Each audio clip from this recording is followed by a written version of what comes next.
ముందుగా అధికార పార్టీ అభ్యర్థుల ఎంపికపై తీవ్రస్థాయిలో కసరత్తు చేస్తోంది. అటు టీడీపీ, జనసేన కూడా గ్రౌండ్ వర్క్ మొదలుపెట్టాయి. అయితే ఏపీలో ప్రతిపక్షాల కంటే ముందుగా రిలీజ్ అవుతున్న వైసీపీ లిస్టులతో ఆ పార్టీలో తీవ్రస్థాయి అసంతృప్తులు బయటకు వస్తున్నారు. వై నాట్ 175 నినాదంతో ఉన్న సీఎం జగన్ ఈసారి ఊహకందని మార్పులు చేయాలని డిసైడ్ అయ్యారు. ఆ ప్రకారమే చేస్తున్నారు. అయితే అభ్యర్థులను సెగ్మెంట్లు దాటిస్తున్నారు. ఇంకొందరినైతే జిల్లాలు కూడా మార్చేస్తున్నారు. రాజకీయాల్లో ఈ లెక్కలు కొత్తగా అనిపిస్తున్నాయి. ఇవి వర్కౌట్ అవుతాయా? ద్వితీయ శ్రేణి నాయకత్వం ఆమోదిస్తుందా అన్నవి పట్టించుకోకుండా తన స్ట్రాటజీ వర్కౌట్ చేసే పనిలో సీఎం జగన్ ఉన్నారు.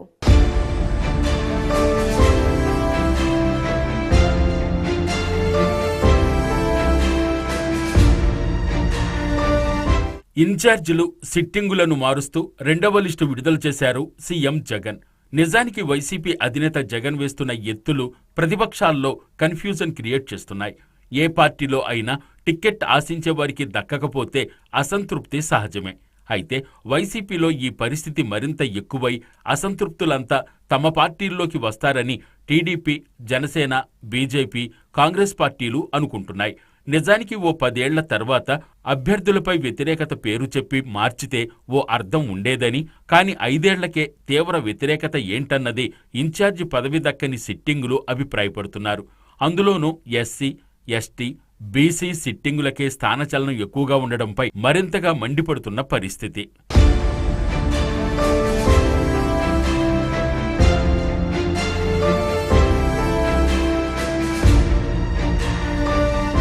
నిజానికి తెలంగాణలో కేసీఆర్, బీఆర్ఎస్ సిట్టింగులకే టిక్కెట్లిచ్చారు.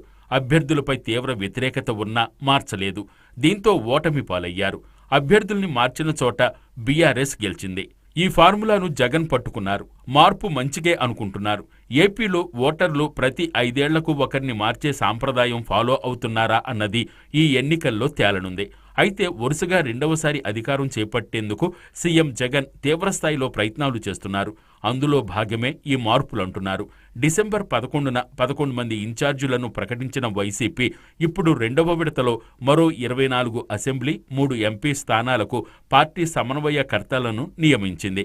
దీంతో 175 సీట్లకు గాను 2 విడతల్లో మొత్తం 35 శాసనసభ, 3 లోక్సభ సీట్లకు పార్టీ కొత్త కోఆర్డినేటర్లను ఎంపిక చేసినట్లయింది.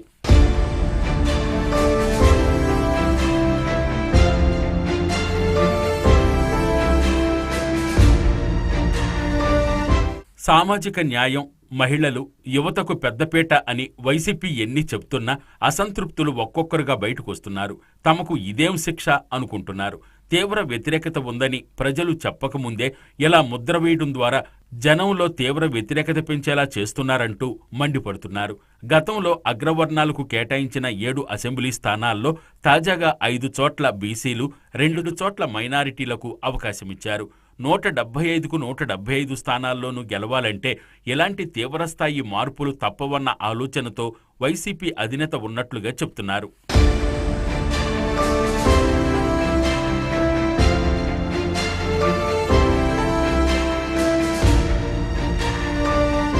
రెండో విడతలో కురుబ సామాజిక వర్గానికి చెందిన పెనుకొండ ఎమ్మెల్యే మాలగుండ్ల శంకరనారాయణను అనంతపురం లోక్సభ సమన్వయకర్తగా నియమించారు. బోయ సామాజిక వర్గానికి చెందిన మాజీ ఎంపీ జోలదారాసి శాంత హిందూపురం లోక్సభ సమన్వయకర్తగా నియమితులయ్యారు. ఈమె బళ్ళారికి చెందిన శ్రీరాములు సోదరి. ఎస్టీ సామాజిక వర్గానికి చెందిన పాడేరు ఎమ్మెల్యే కొట్టగుళ్లి భాగ్యలక్ష్మిని అరకు లోక్సభ స్థానం సమన్వయకర్తగా నియమించారు. అలాగే బీసీ వర్గానికి చెందిన అనంతపురం ఎంపీ తలారి రంగయ్యను కళ్యాణదుర్గం నియోజకవర్గ సమన్వయకర్తగా నియమించగా, రాజమహేంద్రవరం ఎంపీ మార్గాని భరత్ను రాజమండ్రి సిటీ నియోజకవర్గ కోఆర్డినేటర్ బాధ్యతలు అప్పగించారు. ఎస్టీ సామాజిక వర్గానికి చెందిన అరకు ఎంపీ గొడ్డేటి మాధవిని అరకు అసెంబ్లీ నియోజకవర్గ సమన్వయకర్తగా నియమించారు. లిస్టులో 3 ఎంపీలను ఎమ్మెల్యేలుగా బరిలో దింపబోతున్నారు. ఎమ్మెల్యేలను ఎంపీ స్థానాలకు పోటీ చేసేలా బదిలీ చేసేశారు.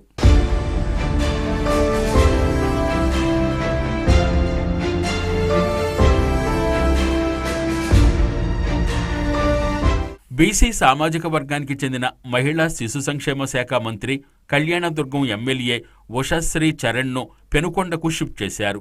బీసీ సంక్షేమం, సమాచార శాఖ మంత్రి, రామచంద్రాపురం ఎమ్మెల్యే చెల్లుబోయిన వేణుగోపాలకృష్ణను రాజమహేంద్రవరం రూరల్ నియోజకవర్గ కోఆర్డినేటర్గా నియమించారు. మొత్తం 4 వారసులు సెకండ్ లిస్టులో ఛాన్స్ దక్కించుకున్నారు. రామచంద్రాపురంలో పిల్లి సుభాష్ చంద్రబోస్ కుమారుడు పిల్లి సూర్యప్రకాష్, మచిలీపట్నంలో పేర్ని నాని కొడుకు పేర్ని కృష్ణమూర్తి, తిరుపతిలో భూమన కరుణాకర్ రెడ్డి కొడుకు భూమన అభినయ్ రెడ్డి, చంద్రగిరిలో చెవిరెడ్డి భాస్కర్ రెడ్డి కొడుకు చెవిరెడ్డి మోహిత్ రెడ్డికి ఛాన్స్ వచ్చింది.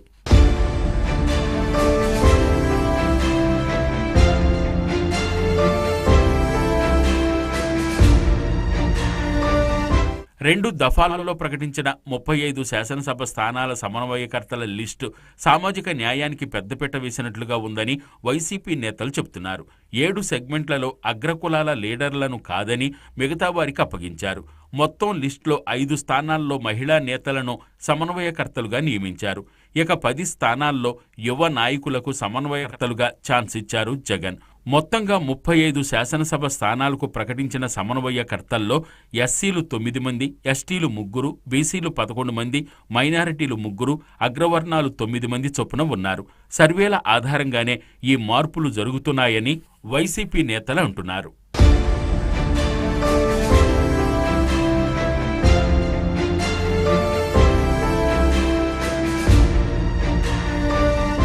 సంక్షేమ పథకాలు అందుకున్నవారు ఖచ్చితంగా ఓటు వేస్తారన్న గ్యారెంటీ ఉందా అన్నది పెద్ద ప్రశ్న.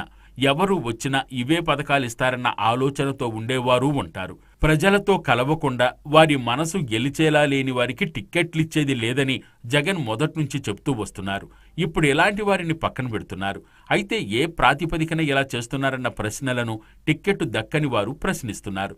సామాజిక సమీకరణాలే లక్ష్యంగా వైఎస్ఆర్ కాంగ్రెస్ పార్టీ నియోజకవర్గ ఇన్ఛార్జీల లిస్టు తయారు చేస్తోందని మంత్రి బొత్స సత్యనారాయణ, వైఎస్ఆర్సీపీ రాష్ట్ర ప్రధాన కార్యదర్శి సజ్జల రామకృష్ణారెడ్డి అంటున్నారు. మండల, నియోజకవర్గ నేతలతో పాటు ఎమ్మెల్యేల అభిప్రాయ సేకరణ తర్వాతే లిస్టు రిలీజ్ చేశామన్నారు. సామాజిక సమీకరణాలు, ప్రజల ఆదరాభిమానాలు, ఫైనల్గా పార్టీ గెలిపే లక్ష్యంగా జాబితాను రూపొందించామన్నది వైసీపీ నేతల మాట.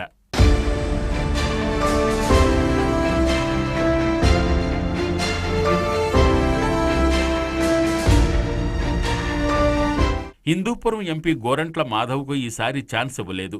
దీంతో ఆయన సీఎంఓ చుట్టూ తిరుగుతున్నారు. పార్టీలో చేరిన కొద్దిసేపటికే ఇదే హిందూపురం నుంచి శాంతికి అవకాశం దక్కింది.